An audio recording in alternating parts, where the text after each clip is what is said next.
It's extracted from the fabric of the space around us, which means it cannot be metered. That is a direct threat to the single largest industry in the world, energy. It's goodbye ExxonMobil, goodbye oil, goodbye coal, goodbye linear transmission of electricity through power lines, all that gone. Unfortunately, it's someone's $200 trillion piggy bank. The proven oil and gas and coal reserves are worth north of $200 trillion.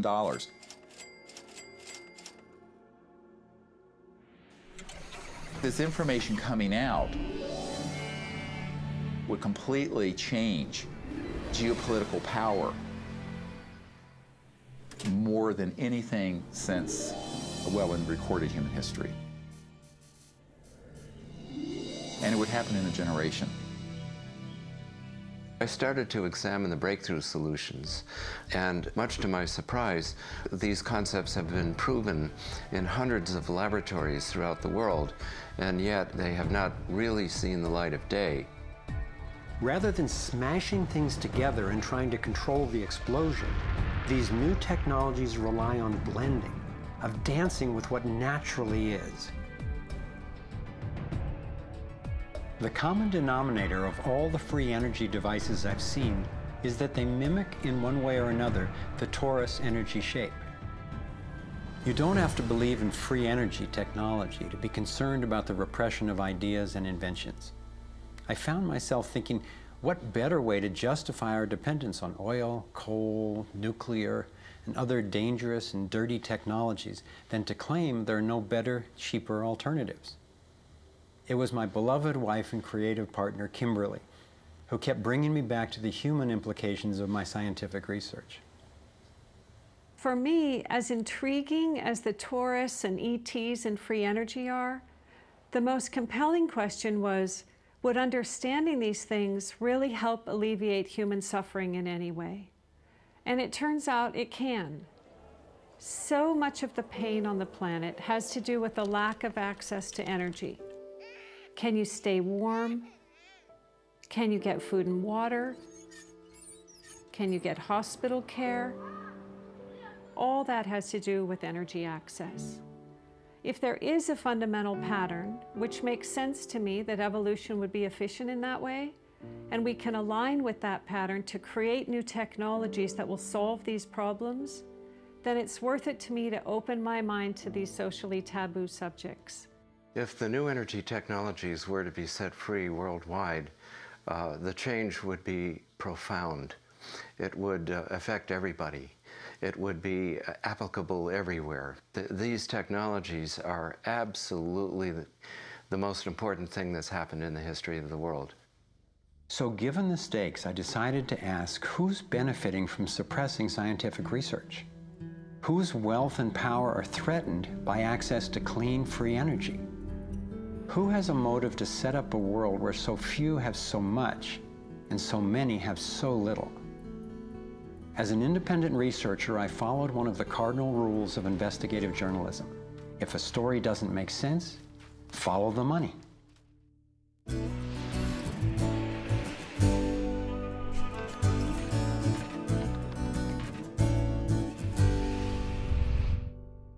Our being dependent on oil ensures that energy corporations continue to reap phenomenal profits.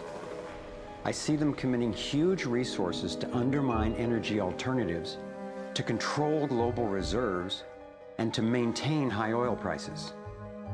They have enough money and influence to suppress anything that might threaten their monopoly. So who's behind the huge energy corporations? The Rockefellers' oil empire got started in 1870 when John D. Rockefeller founded Standard Oil and became America's first billionaire. Standard Oil has since morphed into ExxonMobil and others. And the Rockefellers control our food as well. They were primarily responsible for the global shift to large-scale petroleum-based agriculture. I remember the so-called Green Revolution of the 1960s and 70s. Like most people, I thought it was a great thing. It was, however, based on the planting of huge plots with a single crop using vast amounts of oil-based fertilizers, herbicides, and pesticides. The Green Revolution was the brainchild of the Rockefeller Foundation's Natural Science Division in partnership with large agricultural corporations. Petroleum-based agriculture provided vast new profits for the oil industry, but never lived up to its promises of ending hunger and promoting health. The Green Revolution did at first increase productivity because every bit of soil was being used for immediate production. But its true costs can now be seen.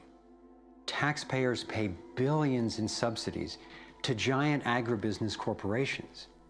Small family farms have all but disappeared. Biodiversity is destroyed. Toxic chemicals poison farm workers and pollute the land, water, and our food supply, endangering the health of us all.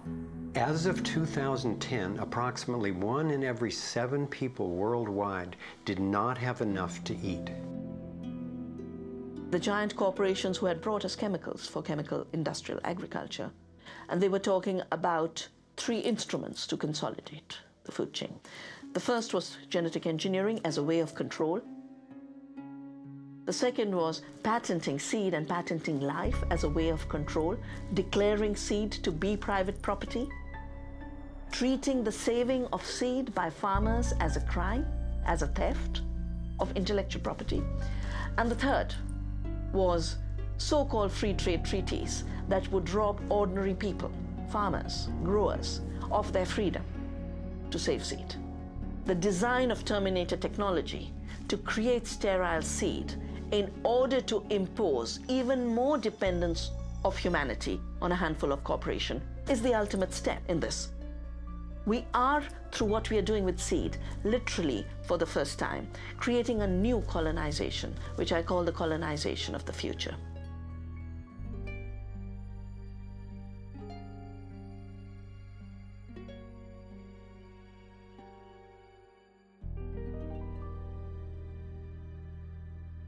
So in 2 crucial areas, energy and food, the same elite banking families and their corporations have taken control, and the consequences have been devastating. For me, it was overwhelming at first to discover such a monopoly of influence, but I knew it was important. Like learning you have a tough but treatable disease. It helps to understand what's causing it and how it operates if the goal is to cure it. So I continued my investigation. If oil and food are controlled by the big banking families, where else does their influence show up? As I followed the money, I began to see this same pattern of control in just about every area of our lives. And I always found the same families in charge, either directly through their banks and corporations or indirectly through their major foundations. Again, it was the Rockefellers who created the National Education Association with help from the Carnegie Foundation and later from the Ford Foundation. What the captains of industry wanted from our schools was an obedient and docile workforce who would be manageable employees and eager consumers. Schools are to establish fixed habits of response to authority. That's why it takes 12 years. You're to respond reflexively when anyone in a position of authority tells you what to do. Like education, health is yet another area dominated by big money and corporations. The American Medical Association, for example, is largely funded by the Rockefellers, who use their funding to influence AMA research and decision-making. The average MD in 4 years of medical school takes 1 course in nutrition, 2.5 hours in many cases, and the materials used, the curriculum materials, are supplied by the National Dairy Council and the National Livestock and Meat Board and other industries, including the Sugar Association, with products to sell that actually undermine our health in the first place. Unfortunately, the way the system of medicine is set up, medical education is primarily funded by pharmaceutical companies. So there's a motive to make and sell as many drugs as possible. It's also a very time-effective way of making money for the physician, for the pharmaceutical company, for the whole medical establishment.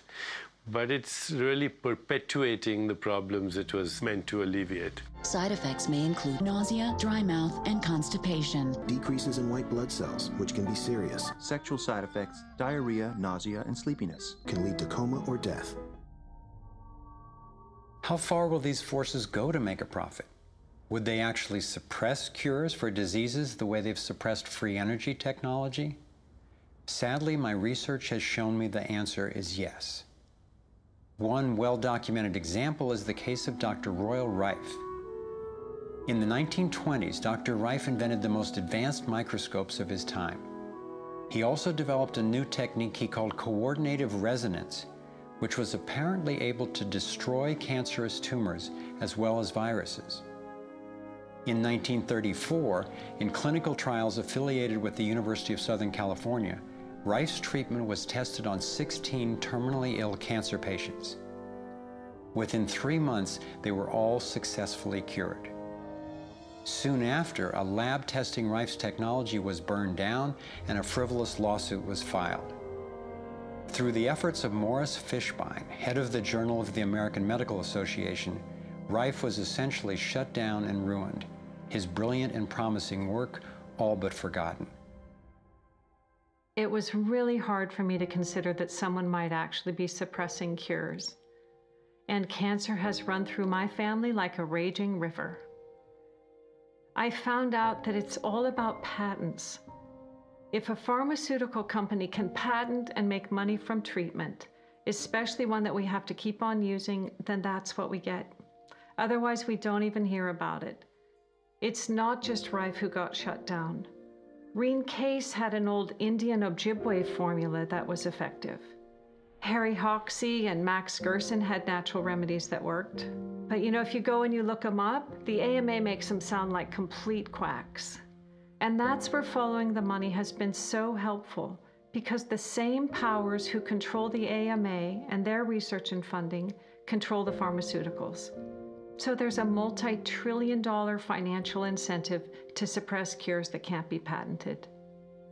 Knowing that cures exist has not taken away the anguish I feel from losing so many people I love to cancer.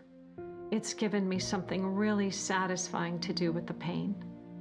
And I believe when we take the love and devotion that we have for everyone who's died and who will die unnecessarily, and direct it to developing and getting these cures out to people who need them, we can break this cancer legacy and heal.